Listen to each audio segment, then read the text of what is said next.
বাংলাদেশ মার্কেটে ভাই ফোন পাওয়া যায় দুই ধরনের, একটা হলো অফিসিয়াল আর একটা হলো আনঅফিসিয়াল। তো এর মাঝে দামের কতটুকু তফাৎ রয়েছে। আবার এখনকার দিনে দাঁড়িয়ে সব স্মার্টফোনের ক্যামেরা কেন বাঁ সাইডে থাকে, এরকম সব ইন্টারেস্টিং প্রশ্ন নিয়ে আজকের ভিডিওটি। গতকালকের ভিডিওতে আপনারা অনেক কমেন্ট করছিলেন, সেগুলোর উত্তর দেবো আজকের ভিডিওতে। Hello everyone, welcome to SamZone। আপনারা অনেকেই আমার প্রশ্ন করেন না যে স্যাম ভাই ইউটিউবে কীভাবে সাকসেস পাওয়া যাবে। এই দেখেন আমার ডেডিকেশন লেভেলটা দেখেন। আমি ছাদে বসে শ্যুট করব এবং আজকে স্যামের ভিডিওগুলো আমরা আউটডোরে করি, বাট যে রোদ আমি এটা নিয়ে আসছি যে আমার ভিডিও করতেই হবে, অ্যাটলিস্ট ফ্যান নিয়ে ঘুরতেছি আর কি।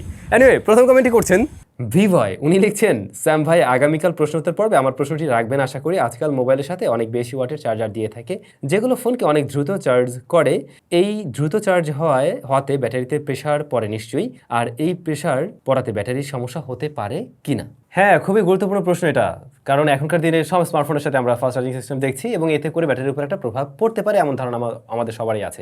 আসলেও প্রভাব পড়ে, এবং শুরুর দিকে যখন ফাস্ট চার্জিং সিস্টেমটা শুরু হয় ওই সময়টাতে কিন্তু অনেক স্মার্টফোনের ব্যাটারিতে ইস্যু দেখা দিচ্ছিল, গরম হয়ে যেতে বেশি, লাইফ স্প্যান টাইম অতটাও থাকতো না আর কি। বাট এখনকার দিনে দাঁড়িয়ে কিন্তু ফাস্ট চার্জিং সিস্টেমটা অনেক উন্নত হয়েছে, এমনকি স্প্লিটেড ব্যাটারি সিস্টেমও চলে আসছে। দেখা যায় একটা ফোনের মাঝে দুইটা ব্যাটারি দিয়েও বিভিন্ন টেকনোলজির মাধ্যমে আসলে চার্জ করা হয়। বিশেষ করে ওপো এখানে ভালো কাজ করছে, এর বাইরে অন্যান্য ব্র্যান্ডগুলোতে কিন্তু এই ধরনের টেকনোলজিগুলো চলে আসছে, বাইপাস চার্জিং সিস্টেম চলে আসছে, এরকম অনেক ইন্টারেস্টিং কিছু আমরা দেখছি। তো এতে করে অবশ্যই রেগুলার চার্জিং সিস্টেমের তুলনায় কিছুটা ব্যাটারির উপর প্রেশার পড়ে, বাট যেহেতু চার্জারগুলো আগের থেকে অনেকটাই ইন্টেলিজেন্ট হয়ে গেছে এখন, সো আশা করা যায় ইন ফিউচারে আমরা ব্যাটারিতে খুব একটা ক্ষতি হতে দেখবো না আর কি। আবার দেখবেন যেগুলো heavy water charger like 120 watt অথবা আরও বেশি, রেগুলার মোডে কিন্তু অত হাই ওয়াটে নেয় না, 65, 68 এমনটা নেয়। বাট যদি আপনার প্রয়োজন হয় তখন আপনি হাই ওয়াটে নেবেন।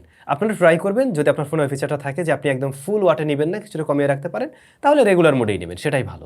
ধ্রুব কর্মকার, উনি লিখছেন MediaTek Helio Z99 versus Snapdragon 685, which is better? Second question হলো which is your favourite phone in 30K budget? Alright, যদি মিডিয়াটেকের সাথে কম্পেয়ার করেন ওই প্রসেসরটাকে, তাহলে আমি বলবো মিডিয়াটেক হেলিও Z99 আমার কাছে কিছুটা এগিয়ে থাকবে, যেহেতু আমি একটু পারফরমেন্সও আশা করছি, আবার ওভারঅল ব্যালেন্স। তো স্ন্যাপড্রাগনের প্রসেসরটা ডেফিনেটলি ভালো, বাট আমার কাছে আর কি এই ক্ষেত্রে মনে হয় মিডিয়াটেকটা একটু এগিয়ে রাখবো আমি। দেন 30K মধ্যে এই মুহূর্তে আনঅফিসিয়াল যদি চয়েস করেন, আমি বলবো স্যামসাং এর ফোনটা দেখতে পারেন, Samsung Galaxy A34। Just U shape notch আছে একটা, ওটা বাদ দিলে বাকি সব দিক থেকে স্মার্টফোনটা খুব দারুণ, ক্যামেরা এবং পারফরমেন্স বোথ। নাফিস খান ভাই লিখছেন ভাই সিম্ফনি হেলিও 80 এবং ওয়ালটন জেনন X20 কোনটা নেওয়া ভালো হবে, এটা নিয়ে একটা ভিডিও চাই। এই তো দিলেন, দেশি ব্র্যান্ডের মধ্যে একটা ক্ল্যাশ লাগাই আর কি। আচ্ছা, আমি যদি সময় থাকতো অবশ্যই এই দুটার একটা কম্পারিজন ভিডিও দিতে পারতাম, কিন্তু ভাইয়া আমি আসলে এই মুহূর্তে সিরিয়াস লেভেলের একটু ব্যস্ত হয়ে পড়বো, খুব শীঘ্রই একটু দেশের বাইরেও যেতে হতে পারে আর কি, আপনারা সব আপডেট পাবেন অবশ্যই। তো যে কারণে আসলে এই মুহূর্তে হয়তো এটা পারছি না, তবে আমরা টপ 5 এর কোনো একটা ভিডিও নিয়ে আসছি খুব শীঘ্রই। হ্যাঁ, ওইখানে এই ফোনগুলো নিয়ে বিশ্লেষণ আলোচনা করা হয়েছে হবে, তো আশা করছি ওটা দেখলে আপনারা আইডিয়া পেয়ে যাবেন, একটু ওয়েট করুন। আব্দুল হাই ভাই খুব গুরুত্বপূর্ণ প্রশ্ন করছেন, আইপিএস এলসিডি ডিসপ্লে এবং টিএফটি এলসিডি ডিসপ্লের মধ্যে খুব বেশি তফাৎ আছে? দুইটা প্রায় অলমোস্ট সিমিলার টাইপের টেকনোলজিতে তৈরি, হ্যাঁ, তো এখানে খুব একটা তফাৎ নেই, কিন্তু আইপিএস কিছুটা এগিয়ে থাকবে। যেমন কালারের ক্লারিটিতে আইপিএস তুলনামূলকভাবে এগিয়ে থাকে টিএফটির তুলনায়। আপনি টিএফটি আর আইপিএস দুইটা ডিসপ্লেকে পাশাপাশি ধরবেন, দেখবেন যে আইপিএসটার কালার না আরও বেটার মনে হচ্ছে, ক্লারিটি বেশি মনে হয়, এটাই। সাইদুল হাসান ভাই জানতে চেয়েছেন, আপনি একটা ভিডিওতে বলছিলেন যে অনার 90 স্মার্টফোনে প্লে স্টোর বা যাবতীয় সব ব্রাউজার ব্যবহার করা যাবে, কিন্তু রিসেন্টলি কতগুলো ভিডিওতে দেখছি তা ব্যবহার করা যাচ্ছে না, তাই এর নেগেটিভ আর পজিটিভ দিক নিয়ে খুব হতাশায় ভুগছি, যদি ক্লিয়ার করতেন খুব ভালো হতো। ভাইয়া আমরা অনার 90 নিয়ে ভিডিও দিয়েছি, তারপর X30 না কোন একটা মডেল নিয়ে ভিডিও দিয়েছিলাম। এই স্মার্টফোনগুলো থেকে আমরা সব কিছু ব্যবহার করতে পারছিলাম, মানে সব কিছুই যা আপনাদেরকে ভিডিওর মধ্যে দিয়ে দেখানো হয়েছে, আমাদের কোনো প্রবলেম হয়নি ব্যবহার করতে গিয়ে। কিন্তু যদি এ ধরনের কোনো প্রবলেম থেকে থাকে সেটা আমরা অবশ্যই ফাইন্ড আউট করার দেখার ট্রাই করব, কারণ খুব শীঘ্রই বাংলাদেশে অনারের স্মার্টফোনগুলো অফিসিয়ালি আসতে যাচ্ছে এবং পাওয়া যাবে অ্যাভেলেবল। তো আমরা অবশ্যই সেই ডিভাইসগুলোরও রিভিউ করব, তখন এই যে খুঁটিনাটি বিষয়বস্তুগুলো আপনি নিয়ে কথা বললেন এগুলো নিয়ে একদম ইন ডিটেলে আমরা সব কিছু দেখবো, চেক টেক করে আর কি। হ্যাঁ, কোনো সমস্যা থাকলে নিশ্চয়ই আপনারা জানতে পারবেন, এটুকু শিওর থাকুন, কোনো ভুল তথ্য আপনাদেরকে দেওয়া হবে না, এটুকু 100% আপনি শিওর থাকতে পারেন। সোহাগ বাবু ভাই লিখছেন, স্যাম ভাই এই মুহূর্তে দাঁড়িয়ে Samsung Galaxy S21 fan edition Snapdragon এডিশনটা আর কি নেওয়া ঠিক হবে কি, আর এটাতে কি কোনো গ্রিন লাইন ইস্যু আছে? উত্তরের অপেক্ষায় রইলাম, লাভ ফ্রম জয়পুরহাট। আমি এই যে প্রত্যেকটা কমেন্ট পড়ি, এভরিডে অনেককে রিপ্লাইও করি, তো দেখি বিভিন্নজন বিভিন্ন জায়গা থেকে লাগে লাভ ফ্রম অমুক তমুক। আমার ভালো লাগে বিষয়টা, কেন ভালো লাগে যে আমাদের ভিডিওগুলো মানুষজন সারা বাংলাদেশ থেকে দেখছে, ইভেন অনেকে দুবাই থেকে লেখে, মিডল ইস্ট থেকে লেখে, আমেরিকা থেকেও লেখে, ভাই ইন্ডিয়া থেকেও তো অনেকে আছে নেই, তো ভালো লাগে। ভাইয়া যেটা প্রশ্ন করছিলেন Samsung Galaxy S21 fan addition. আমি নিজে একসময় ব্যবহার করতাম, আপনারা নিশ্চয়ই জানেন। গত পরশুদিন আমি আমার একটা আঙ্কেলকে এটা কিনে দেই, মানে আমি সাজেশন দেই আর কি। তো উনি এটা কিনে ভালোই তো চলছে এবং আমার মনে হয় এই ফোনটা আপনারা চাইলে এখনও চয়েস করতে পারেন অবশ্যই। আর গ্রিন লাইনের ব্যাপারটা না আমি জানি না, আমি যখন ব্যবহার করছিলাম তখন তো পাইনি। যদি কেউ এই স্মার্টফোনটা ব্যবহার করে গ্রিন লাইন পেয়ে থাকেন একটু কমেন্ট করে আজকে জানাবেন, সেই ক্ষেত্রে এই ভাইয়ের ডিসিশন মেকিংয়ে কিন্তু সুবিধা হবে। শেখ হামজা ভাই লিখছেন, আমার ফোন নর্মালি চার্জে দিয়ে রাখলে অনেক গরম হয়, কিন্তু চার্জে রাখা অবস্থায় ফোন চাপলে তুলনামূলক অনেক কম গরম হয়, এটার কারণ কি জানাবেন ভাই প্লিজ। বিষয়টা তো উল্টা কেস, অনেকের ফোনে শোনা যায় যে চার্জিং অবস্থায় ব্যবহার করলে দুনিয়ার গরম হয়, এমনি অবস্থায় খুব একটা গরম হয় না। আপনার ফোনটার ব্যাপারটা হচ্ছে কি, আপনি যখন কিনা ফোনটা ব্যবহার করেন চার্জিং অবস্থায় তখন দেখবেন চার্জ দেরিতে হয়। ফোনটা তখন বুঝতে পারে যে কেউ তাকে ব্যবহার করছে এবং সে যাতে অতিরিক্ত গরম না হয়ে যায় এই কারণে সে স্লো চার্জ নেওয়া শুরু করে। তো চার্জারটা 100 ওয়াট দিলে সে 100 ওয়াট তখন নেয় না, হয়তো গিয়ে দেখবেন 33 ওয়াট বা এর আশেপাশেই হয়তো নিচ্ছে। দ্যাটস ওয়াই চার্জ ধীরে ধীরে হয়, ফোনটাও কম গরম হয়। এই তাফসির গেমিং ভাই, অফিসিয়াল ও আনঅফিসিয়াল ফোনের মধ্যে দামের পার্থক্য কেমন হবে? Love from Munshiganj. আচ্ছা, অফিসিয়াল আর আনঅফিসিয়াল ডিভাইসের মাঝে অবশ্যই দামের একটা হিউজ তফাৎ থাকে কিন্তু, তবে সবচাইতে বেশি তফাৎটা দেখা যায় বাংলাদেশের অফিসিয়াল স্যামসাং এবং আনঅফিসিয়াল স্যামসাং মার্কেটে। দেখবেন যে প্রায় যেমন এই গ্যালাক্সি S23 আলট্রার ক্ষেত্রে অলমোস্ট মনে হয় 40-50 হাজার টাকার মতো ব্যবধান আছে, নিশ্চয়ই আরও বেশিও হতে পারে। তারপর অন্যান্য ডিভাইসগুলোর ক্ষেত্রে আমরা 30,000 বাজেটেরও ডিভাইসগুলো তো দেখি প্রায় 10-12 হাজার টাকার একটা ব্যবধান থাকে। তো স্যামসাংয়ে আমরা ব্যবধানটা বেশি দেখি, অন্যান্য ডিভাইসগুলো তো ব্যবধান কিছুটা আছে, তবে খুব যে বেশি হয় এমন না। আর আইফোনের ক্ষেত্রে তো আর অফিসিয়ালভাবে হয় না, আনঅফিসিয়াল যে ডিভাইসগুলো আসে সেই ডিভাইসগুলোতে আমরা যেটা দেখি যে ফার্স্টের দিকে অনেক বেশি দাম থাকে, অনেক বেশি আনঅফিসিয়ালি দাম বেশি থাকে, পরে আস্তে আস্তে কমে আর কি। এই আনঅফিসিয়াল আর অফিসিয়ালের মাঝে আপনারা বেশ কিছুটা তফাৎ পাবেন, তবে ফোন কিন্তু একই রকম হয়, এটাতে ভুল হয় না। বাট যে সমস্যাটা হয়, আপনি অফিসিয়াল ওয়ারেন্টিটা পান না, এটাই।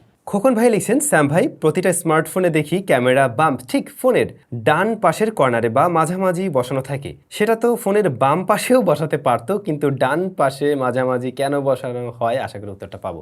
ডান পাশ বলতে উনি বুঝিয়েছে যদি ফোনটা আমি সামনে থেকে দেখি তাহলে ডান পাশে হয়, বাট আমরা যদি ব্যাক সাইড থেকে দেখি তাহলে কিন্তু আলটিমেটলি এটা বাম পাশে। তো সেই হিসেবে আমি বলবো যে হ্যাঁ, এখনকার দিনের সমস্ত স্মার্টফোনেই আমরা দেখি যে ফোনের ব্যাক সাইড থেকে দেখতে গেলে বা পাশে ক্যামেরাটা থাকে। এখন প্রশ্ন হলো ভাই, কেন ডান পাশে থাকে না? ডান পাশে তো থাকতে পারতো। আগে কি হতো, সব ফোনে আমরা দেখতাম মাঝামাঝি, যখন কিনা অ্যান্ড্রয়েড ফোন ছিল না আমরা ফিচার ফোনে দেখতাম মাঝে camera, but right now feature ফোনেও দেখবেন যে এটা এই পাশে চলে আসছে। তবে এই কাজটা ফার্স্টে শুরু করছিল অ্যাপল আইফোনে প্রথম দেখা যায় যে ক্যামেরা বাম্প সরে আসছে, বা সাইডে চলে আসছে।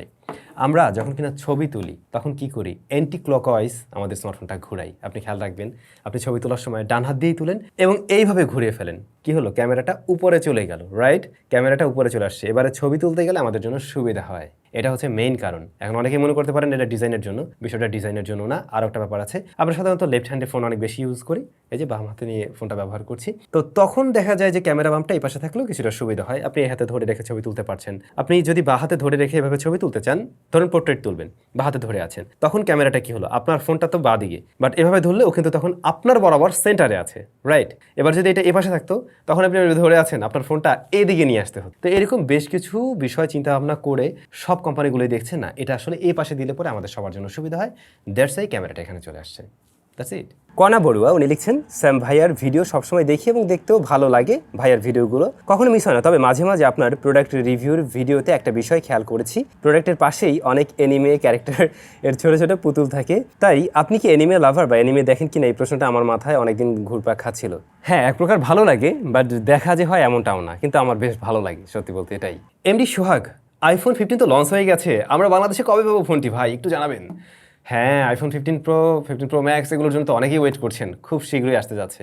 আগামী 22 তারিখ এটা রিলিজ হবে, 22 তারিখ থেকে কেনা যাবে।